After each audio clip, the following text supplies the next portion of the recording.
Hello everyone, my name is Marvin Myers. I am currently attending East Tennessee State University, and this is for a hydrology class I'm currently enrolled in. And when most people think of hydrology itself, they think of an abundance of water.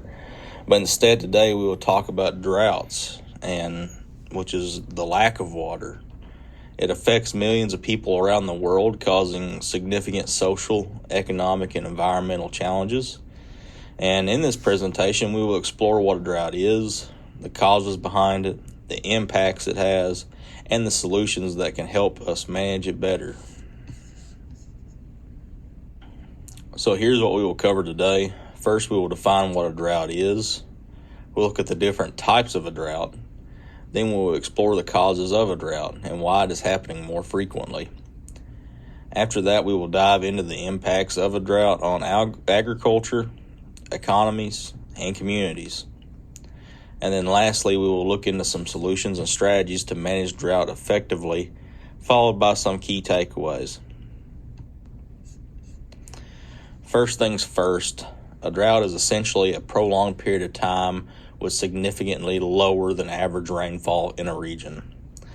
There are different types of droughts, such as meteorological, which refers to a lack of rainfall, agricultural, which refers to how crops are affected, hydrological, that is related to water supply, and socioeconomic, which occurs when there's not enough water to meet the demands of people's needs. All of these can overlap and work together, but they highlight the wide-ranging effects that a drought can have on a community. There are multiple causes of a drought, and they can be natural or human-induced.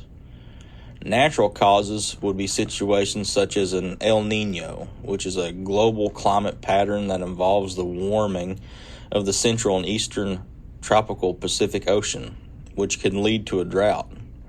However, human activities account for a large contribution to droughts. For instance, you have deforestation, overuse of groundwater, and climate change. They all play a role in making a drought worse. Additionally, poor water management practices such as inefficient irrigation can make the problem worse.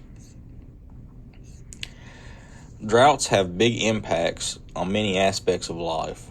Agriculture usually gets hit the hardest with crop failures, which can lead to food shortages and increased prices. This affects both local and global economies. Now, water scarcity also becomes a serious issue, threatening both human consumption and industrial use. Droughts also lead to economic losses, with industries dependent on water resources.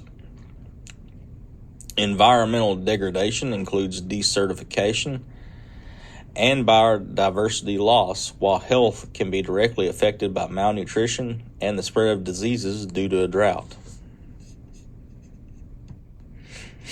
So what can we do about droughts?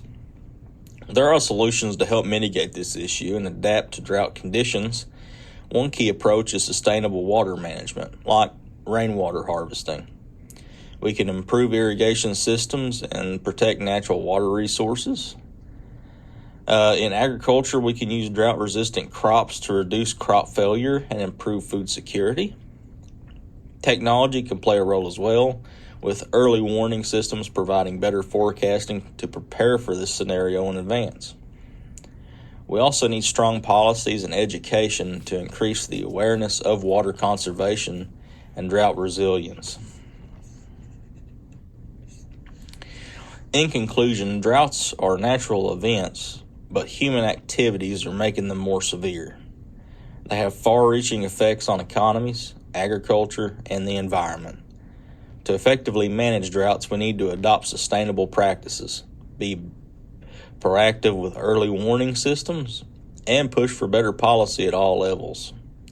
Everyone has a role to play in water conservation, whether in our personal lives or through community initiatives.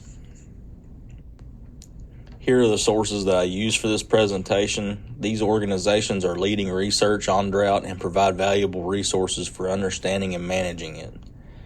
I've provided the full references for you to look up if you're interested in learning more about droughts and what you can do to help prevent them.